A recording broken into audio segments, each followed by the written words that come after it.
Hi students, I would like to continue the lesson Organisms and Populations chapter 10 or 11. We already started the abiotic factors. We discussed about the soil, the temperature, light, etc. Now the next one, the fifth one, wind. So it is nothing but the natural movement of air with any velocity.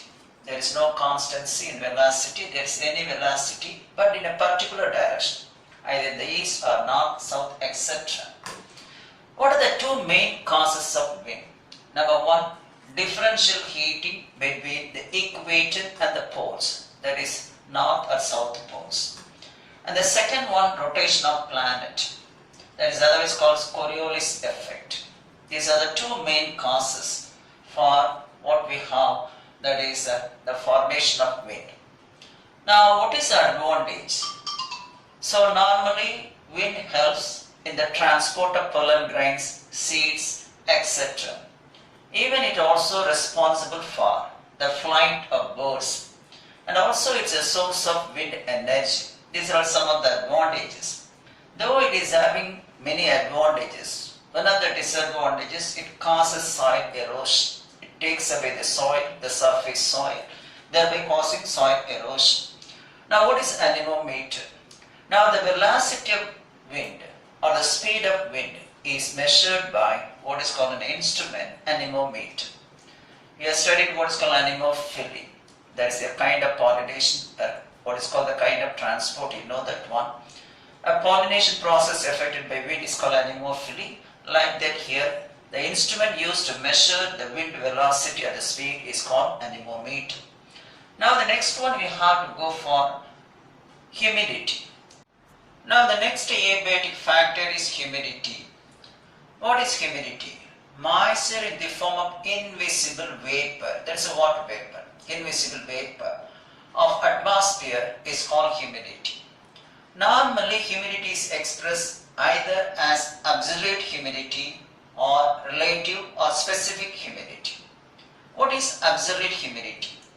It is a total mass of water vapor present in the given volume or mass of air. So while we are calculating absolute humidity, it does not take temperature into consideration. We are not considering the temperature for calculating what is called absolute humidity. Now the next one, relative humidity.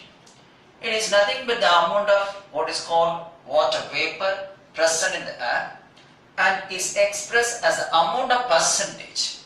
So here we are calculating in terms of percentage and is expressed as the amount of percentage needed for the saturation of water at a given time. A specific time is required, temperature is taken into consideration, it is expressed in forms of what is called percentage. So it is expressed as percentage. Suppose we are saying that one high percentage of humidity. So high percentage normally means that the air-water mixture is more humid at a given temperature. The air-water mixture is more humid at a given temperature, and that is what is called high percentage. Then how can you measure humidity?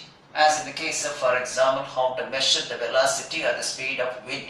Here you can use what is called an instrument hygrometer, which is used to measure what is called the humidity. So humidity is measured with what is called the instrument, what is called hygrometer. Now the last abiotic factor we have to go for what is called altitude. So altitudes we are talking about in terms of elevations or gradient. That will affect what you have, that is a temperature and precipitation of a biome or ecosystem. Okay, it is in terms of elevations or gradient which will affect what is called the temperature and precipitation. Precipitation means nothing but the rainfall of a biome or an ecosystem. Suppose high altitude, if the altitude is increasing, what is happening? We have low partial pressure of oxygen. That means the oxygen concentration decreases. The oxygen concentration decreases and also the temperature. In high altitudes, we have decrease in temperature as well as decrease in the amount of oxygen available. Okay, that's about a few words about that is what we have the altitudes. Some more statement related to altitudes I want to conclude. As I mentioned earlier, altitude is nothing but that one elevation or gradient and it affects the temperature and precipitation. Precipitation means the rainfall of an ecosystem or biome. When altitude increases, automatically see that when the temperature, the density of oxygen decreases, inversely proportional. So high altitude usually receives snowfall instead of what is called rainfall. This is because of low temperature. So high altitudes experiences mainly what we have the snowfall rather than the temperature. Now what is acclimatization? This is an adaptation. What is acclimatization? This is an adaptation.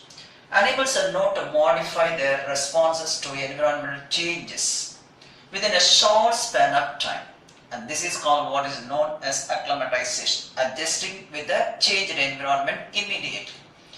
For example, you can observe this one in the case of a person who have moved from plains to high altitudes. They show high RBC count. The number of RBCs increases when a person is moving from plains to high altitudes. Okay, so high RBC count. Within a few days of settling in their new habitat. So within few days, within a week also, they have the ability to increase their what is called RBC count. This is because to cope with the what is called the oxygen amount, the density of oxygen, the requirement of oxygen, or we have in high altitudes, we have low oxygen concentration or density. So to cope up with this, what is called actually lower atmospheric oxygen and high oxygen demand, they have to increase their what is called the RBC count once they are settling just in high altitudes. When a person is going for what is called a job from plains to that area. Because we have actually limited number of RBCs. The oxygen carrying capacity is always constant for RBC, that is the hemoglobin. So either we have to increase the number of RBCs or we have to increase the number of what is called oxygen. It is impossible to increase the what is called the oxygen concentration or density in high altitudes. We have low partial pressure of oxygen. The only way to just accept more oxygen to avoid what is called mountain sickness, the person has to increase the number of RBCs. This is because of a hormone secreted by the kidney, erythropoietin. When a person is reaching high altitude, the hormone erythropoietin secretion is increased, which increases what is called the formation and production of that is RBCs from the bone marrow, so that they can have an adaptation, and that is called acclimatization, adjustment with the environment within a short period of time. That is called acclimatization. Adaptation is different. Here they are adapting themselves within a short period of time, just to the changed environmental conditions. That phenomenon is called acclimatization. This is the example what I mentioned. So that's all about what we call the abiotic factors. We have to pass on to the biomes.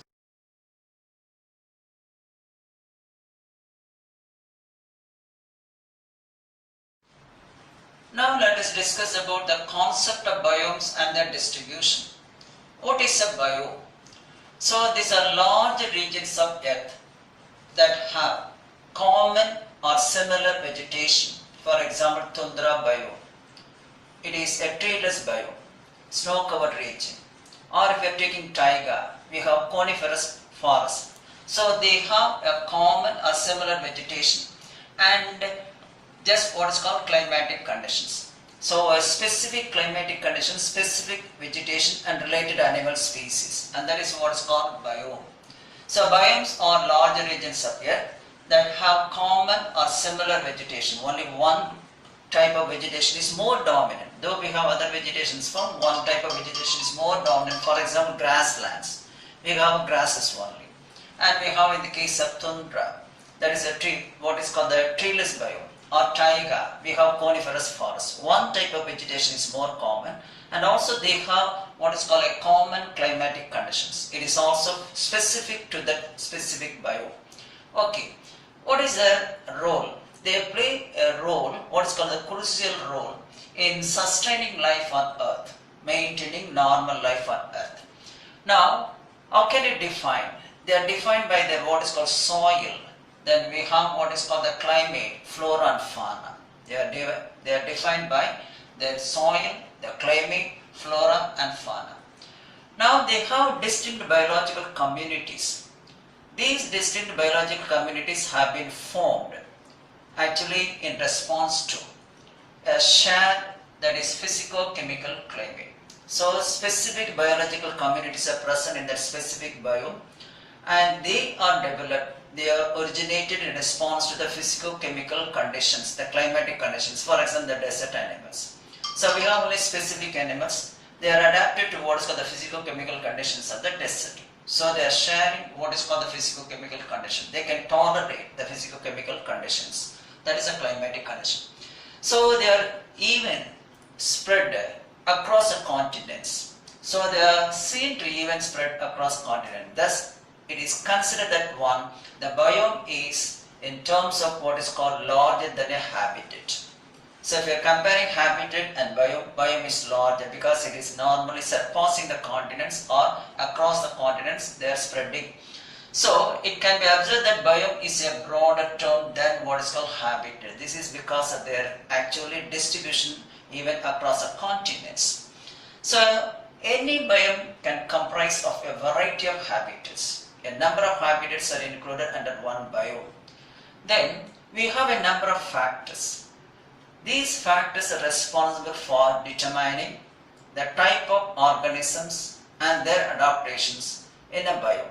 So we have factors like, say an example of light, temperature and availability of water determine what type of organisms and adaptations are observed in a biome. So that the deciding factors, what are the organisms to be there in that biome and how far they are adapted to that biome, all being decided by the factors of the environment like temperature, light and availability of water. So this is the introduction to what is called the concept of biome or the definition of biome, etc. Now the biome has its own characters.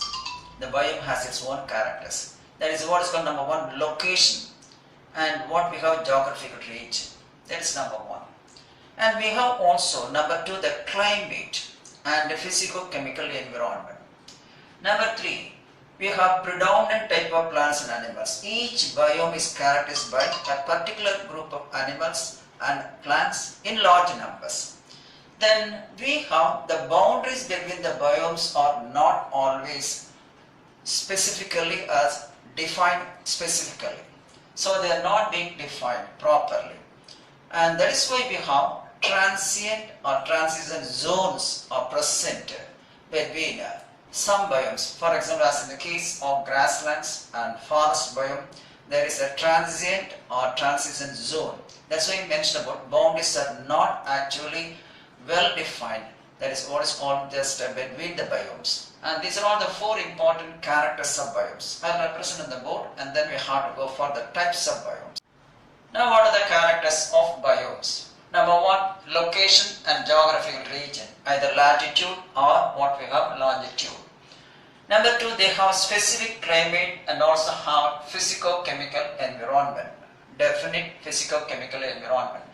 Then they have predominant plants and animals. One group of plants more dominant than others, likewise one group of animals related to the vegetation are more dominant. The next one, boundaries between biomes are not always just actually sharply defined. We have transient or transition zone are seen in some cases of biomes. For example, in grasslands and forest biomes, there is a transition zone or transient zone.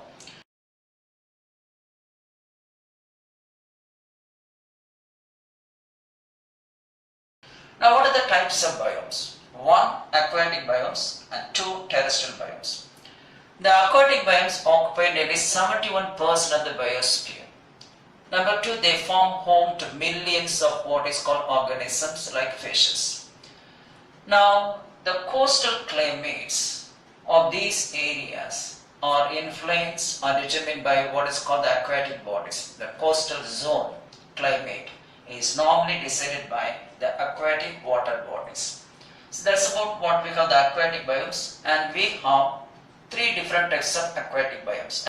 I mentioned there are two types of biomes, one aquatic biomes, another one terrestrial biomes. Now, the aquatic biomes occupies nearly 71% of the biosphere. They are the homes for millions of organisms, aquatic organisms like fishes. Now, the climate of the coastal zones are influenced by the aquatic bodies. The climate of the coastal zones are influenced by the aquatic bodies. Now, we have three different types of aquatic biomes on Earth. Number one, fresh water, like ponds, lakes and rivers. Number two, the brackish water. So, they have the salinity which is variable, fluctuating salinity. For example, estuaries and wetlands. The last one, marine, which includes what we call the coral reef. It is an ecosystem. Then pelagic zone, that is what is called the upper floating zone. The animals which are floating on the surface of water are called pelagic animals. The pelagic zone, the surface way. And the abyssal zone, just below it, we have the bottom layer, what is called benthic zone. And above which, in between the pelagic zone and benthic zone, we have abyssal zone nearby the what is called the coastal areas. So these are the three different types of what is called aquatic biomes of Earth. Now we have to know a few words about the terrestrial biomes. Now let's see what are terrestrial biomes. These are large communities of plants and animals that occupy a distinct region. They include, for example, tundra, taiga, grasslands, desert, tropical rainforest, deciduous forest, coniferous forest, temperate forest, etc. Now, these biomes are distinguished. How can you identify these biomes? Distinguished primarily by their predominant vegetation. So each biome has its own vegetation, predominant one. Say an example of coniferous forest, we have coniferous trees like pines. Then the predominant vegetation is determined by what we call the climate. The climate in its turn determines the organism inhabit them, where what type of animals have to be provided the place accommodation in that biome. So these are all the three factors, what we call predominant vegetation, the climatic conditions, the organisms inhabiting them are specific to that particular biome. Now, the organisms include the indicated species and keystone species. What are indicated species? A group of species or a species whose abundance indicates suitable conditions for other species. That is called indicator species. What is keystone species? A keystone species is a species whose actually presence is responsible for the survival of any other species. Say an example of orchid bee in tropical forest is an example for that is keystone species orchid bee. This is a keystone species whose presence is responsible for the very survival of what is called the tropical forest trees. The reason for that one, this bee is responsible for pollinating the tropical trees, the tropical forest trees. So that's why it's called as a keystone species. So a species whose presence is essential for the survival of any other species. Okay. Now, normally these the terrestrial biomes act as a source of food, the source of oxygen, and acting as a sink for carbon dioxide. Sink means you are referring to the place of storage. The place of storage of carbon dioxide. In the form of sequestration, we have carbon dioxide stored in the plant body as what is called the sugar. So it is acting as a sink in storage of what is called carbon dioxide, and also climate regulatory role. The climate conditions are regulated by what is called the terrestrial, that is what we have the biomes. They regulate what we have the climatic conditions. That's about the introductory part for terrestrial biomes. We have to go for the major biomes of Earth in the next class. Okay, thank you.